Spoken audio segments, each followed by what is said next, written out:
Look at me in the eyes. Look at me.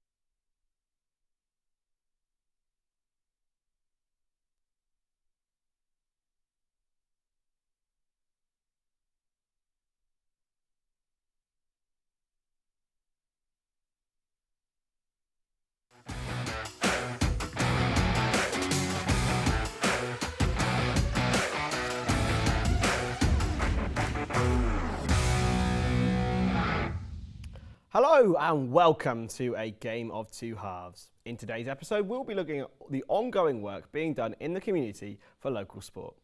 I'm your host, Chris Stonadge, and later on in the show, we'll be looking at what makes a local Cymru Premier side so special, how academy football is benefiting the community in Cardiff, and lastly, we'll be looking at the benefits of employing student journalists. We'll also be talking to Oddball's ambassador from Cardiff University right here in the studio. But before we get into all of that, here's our sports headlines for today. Welsh football hero Chris Gunter has been announced as a member of Wales's backroom staff ahead of the European qualifiers in March. It was only last week that he announced his retirement from the international game. Wales's European qualifier campaign looks to be in trouble though, as an injury-ridden squad prepare for the side's first game against Croatia. Braden Johnson will be assessed this evening to deal with the suspected groin injury he sustained for his club side Nottingham Forest. Continuing with football, Cardiff City's game against Rotherham this weekend was cancelled due to the rainy weather. Before the fixture was over, a hopeful Cardiff were 1-0 up as they prepared to go into the big derby match against Swansea on the 1st of April. In the rugby, the Six Nations has come to an end. In spite of there being some unpredictable fixtures, Andy Farrell's Ireland have come out as Grand Slam winners. Warren Gatland's men finished the tournament with a 41-28 loss to France, but hope to stay alive with the squad as the surprise performance has given them high prospects for the World Cup, according to Gatland himself. That's enough from me though, as we start today's show with a look at local football academies and how they're using their facilities and skills as coaches to help the community and its players. Louis Holbrook has the story. Ben Slade is the manager at Pontypridd United Academy. Him and his team are currently doing everything they can to help these young players progress both on and off the pitch. So the first part of my job is to be academy manager and look after around 180 to 190 players within the academy, and they are following the FAW pathway within our football club to hopefully bounce potentially into a professional academy, but also a pathway within our club hopefully into our first team. So there's a lot of time, a lot of effort that goes into that with around 48 members of staff from a coaching point of view, a medical point of view, a sports science point of view, all to cater for player development. And then my community role is to try and create lots of community provisions to affect as many people, as young people as possible, and that through the power of sport and through the power of the badge, to engage them young people, to promote mental health, to promote exercise and fun within a safe environment. Ben also discussed with me how he believes Pontypridd Academy is unique and what separates them as a club compared to many others in and around South Wales. For me, it's a level of care. So in terms of sport and provisions, if you have that level of care around the individual, I think that goes a long way. So definitely regarding Ponty's, a level of care, there's a level of attention and detail that goes into it as well, which is really important. So, and going above and beyond sort of your job and your responsibility is important, and that's what I feel we do really well. One thing that Ben really wants for his academy players is a bright and successful future. Well, obviously, we want to see, first and foremost, academy players within the first team or academy players going into the professional clubs. We've got Cardiff, Swansea, Newport on our doorstep. And if they don't do that, it's really important that we affect the human first and the person first. So, but by that, I mean, it'd be success for us if they go on to be a lawyer or if they go on to university. So, two things really. See if we can get them to be good footballers, whether that's professional or semi-professional. or can we give them a positive experience through the eyes of the club, to ensure that they go on and live a good life in society. We have with us today one of our third-year sports journalism students from the University of South Wales. Rhys James has done a lot of work for football clubs in and around South Wales and has high hopes for the future after his graduation. So Rhys, what is it that you're aiming to do after university finishes? Well, I think first of all I deserve a bit of a break. I mean, it's been a long 3 years, but rewarding as well. I think some of the things I've done have sort of inspired me to maybe have a couple of ideas as to what I want to go on to do eventually. So once that sort of break is over, I mean, I've been working for United Transfer Room for over a year now, which is owned by Sports Illustrated. So that's a really good experience. I'm sort of taking a bit of a break with that now, but I'll be back after that once uni finishes. And yeah, I've been working with Newport City as well, a Welsh club in the third tier of Welsh football. So that's been really good placement for me as well. Yeah, and how sort of do you intend, you mentioned your break, absolutely well deserved. But afterwards, how do you intend to sort of navigate the ever competitive world of sports journalism and sports media?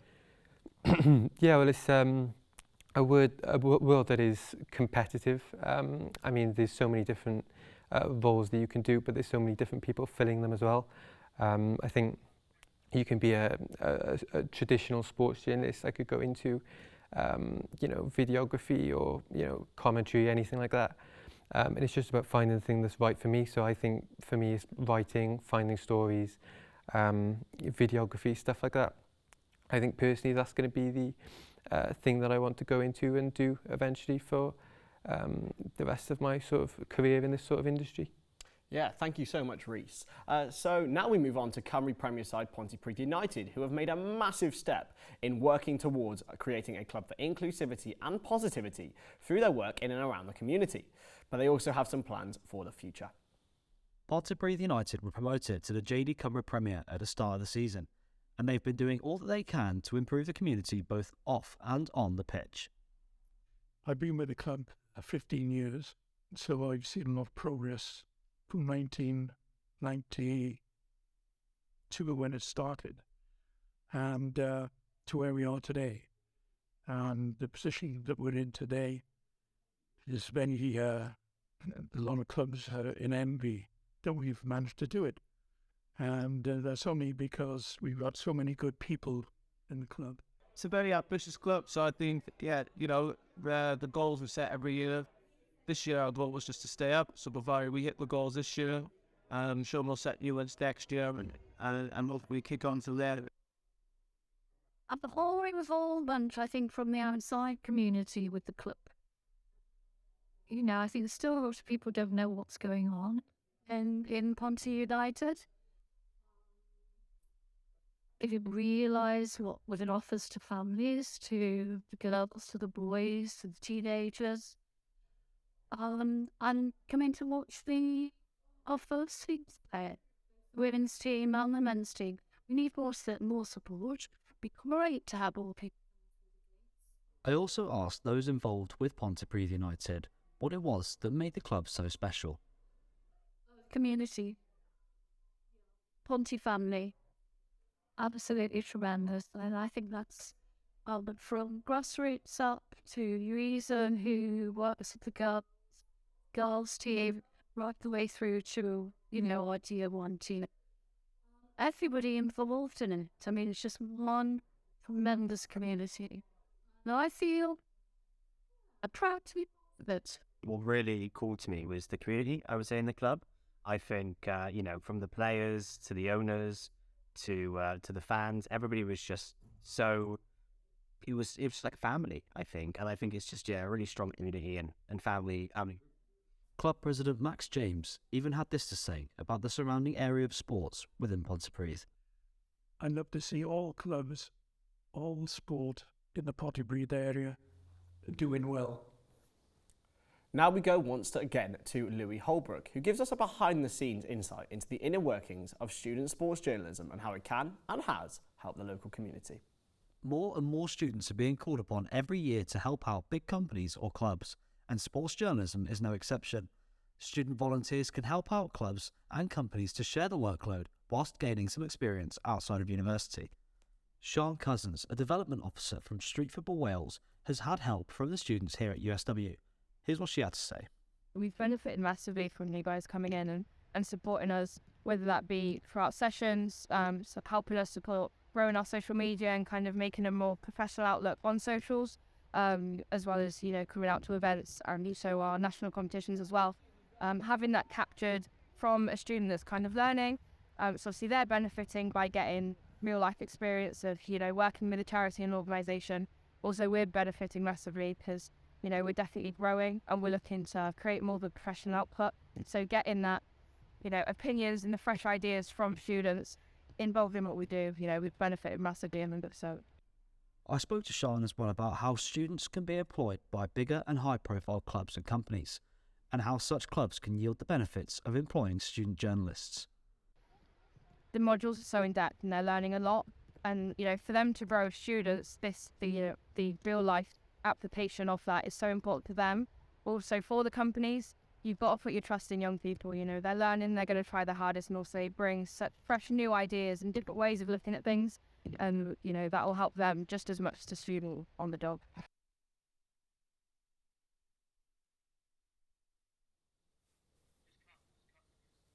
Thanks again, Louis. Oddballs is a company that's dedicated to testicular cancer awareness, who have raised and donated over £650,000 since 2014.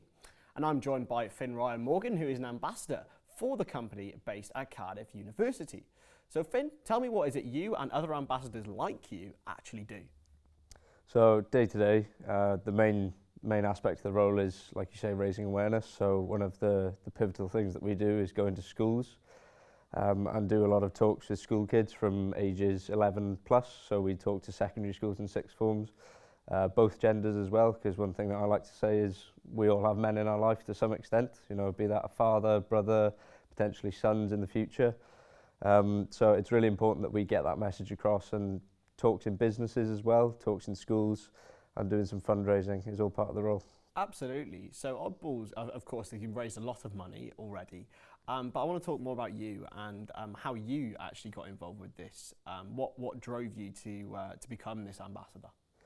Yeah, so it's something that I've been aware of since I've been at university, definitely. We get a car that's plastered in a similar pattern to this, so it's really hard to miss around Cardiff. But I knew one of the old ambassadors, and he talked me into it. But I also have a connection to testicular cancer itself. My father was diagnosed with it in 2010. And it was never life-threatening, but it was a bit of a shock. I was quite young at the time. And it was just really powerful to see that journey. And I think when this opportunity cropped up, being a medical student as well, I'm all for health promotion and breaking down stigma around personal issues such as this. So I thought, as soon as I had the opportunity at my doorstep, it's definitely something that I could see the value in. Absolutely. Is it something that you ever envisaged going to do at university? Not really. I've played rugby at junior levels and was aware of the pants and had a fair number of pairs myself, and had an idea of what it was about. I knew it was related to testicular cancer, but when I was younger, the ambassador program wasn't as big as it is now. That's one thing that we're really proud of at the foundation, that we've grown exponentially as the years have gone on. We started off with 4 ambassadors. Now we're up to 50 across the UK and Ireland as well. And it's something that I kind of knew about, but didn't know that this role was there. So as soon as it hit my doorstep, I was up for it. Yeah, and also you mentioned how much it's already exponentially grown. You've got representatives across universities all across the UK. What's the next step for Oddballs? Well, global expansion, I think. Yeah. World takeover, world domination.